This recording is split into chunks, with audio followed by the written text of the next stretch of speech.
পাড়া দিয়ে ঝগড়া করার জন্যই পূর্ব ঘোষিত গণমিছিলের দিন জনসভার কর্মসূচি দিয়েছে আওয়ামী লীগ। সালাউদ্দিন বাদলের রিপোর্ট। গণমিছিলের প্রস্তুতি জানাতে 4 দলীয় জোট ও সমমনা রাজনৈতিক দলগুলোর এই সংবাদ সম্মেলনে সাদেক হোসেন খোকা বলেন, দমন-পীড়ন চালিয়ে কোনো সরকারই টিকে থাকতে পারেনি, এই সরকারেরও সময় ফুরিয়ে এসেছে। তিনি বলেন, শান্তিপূর্ণ গণমিছিলে বাধা দেওয়া হলে সমমনা রাজনৈতিক দল ও জনগণকে সঙ্গে নিয়ে তা প্রতিহত করা হবে। আমাদের এই গণমিছিল হবে শান্তিপূর্ণ। এখানে আমরা কোনো লাঠিসোঁটা নিয়ে, লগি বৈঠা নিয়ে বা কোনো রকম হামলার পরিকল্পনা নিয়ে আমাদের এই কর্মসূচি নয়। এটা একেবারে জনসম্পৃক্ততার একটা কর্মসূচি। খোকা বলেন, 4 দলীয় জোটের গণমিছিলের দিন আওয়ামী লীগ পাল্টা জনসভা ডাকায় কোনো অস্থিতিশীল পরিস্থিতির সৃষ্টি হলে তার দায় সরকারকেই নিতে হবে।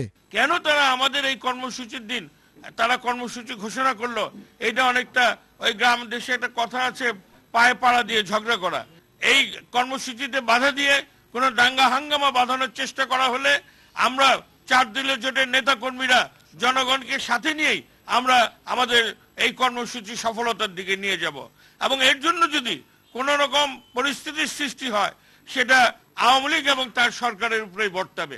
সংবাদ সম্মেলনে জানানো হয়, মিছিলটি পল্টনের দলীয় কার্যালয় থেকে শুরু হয়ে শান্তিনগর, মালিবাগ, মৌচাক হয়ে বাংলা মোটরে শেষ হবে। এদিকে গণমিছিলকে সামনে রেখে দলের ওয়ার্ড পর্যায়ের অন্তত 50 নেতাকর্মীকে আটক করা হয়েছে বলে অভিযোগ করেন সাদেক হোসেন খোকা। সালাউদ্দিন বাদল, ইসলামিক টেলিভিশন।